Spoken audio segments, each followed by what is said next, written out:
So you just heard that from Jeffrey Gundlach. Do you agree with his thesis and his projection that some of this tightness when it comes to banks will eventually push the country into recession, possibly in the next few months? Obviously, it's a risk, and I think you're going to hear more and more of that. But realistically, I think what you're seeing here is a whole idea that a Fed put is back. Realistically, the Fed is backing these banks, and it is taking away a lot of the unease when it comes to your regional banking sector. That's why you're seeing the markets price higher on this.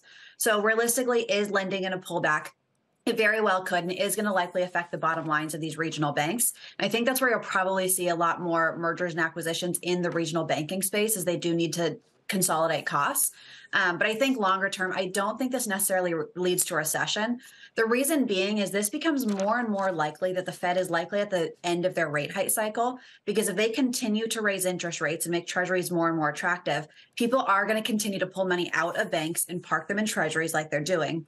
So even though right now we do contend that this is not an issue for the overall banking sector, if the Fed keeps raising interest rates, it could cause problems down the line.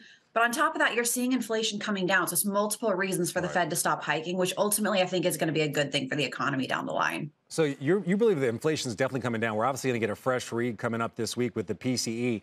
With everything that we're seeing with this turmoil when it comes to banking and other issues, do you believe this PCE report is just as important to the Fed as it may have been before March the 10th?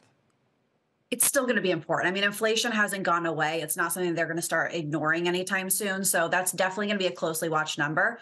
But really, inflation's been coming down since about the middle of October. We had that January reading, which was higher than expected. And I think you saw the market saying, uh-oh, maybe the Fed's right. Inflation's not coming down that fast. But it's pretty normal. I mean, as much as we'd like inflation just peak and come perfectly straight down for there, it's normal to have some fluctuations, which we saw in January.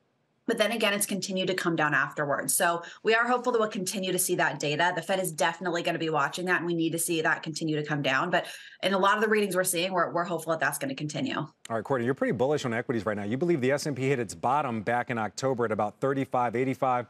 We moved about 11% to the upside since then. What's your S&P price target, and what are the factors giving you this confidence? Yeah, I think just generally the economy remains on good footing. I think we're really focusing on, there's obviously issues with the banking sector right now people are focused on. People are focused on layoffs, which again, the layoffs are in some of your high profile companies, but the general economy still has twice as many jobs as people to fill them. Wages are still increasing, though at a slowing pace, which again is good for the Fed.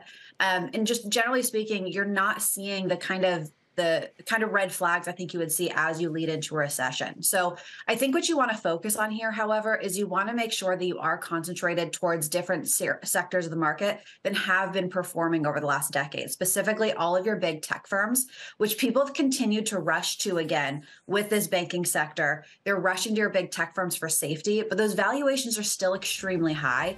And that I think will continue to be under pressure here. So we're actually leaning towards things like small caps. We're leaning towards things like international and things like energy. I think those are really going to be good outperformers here.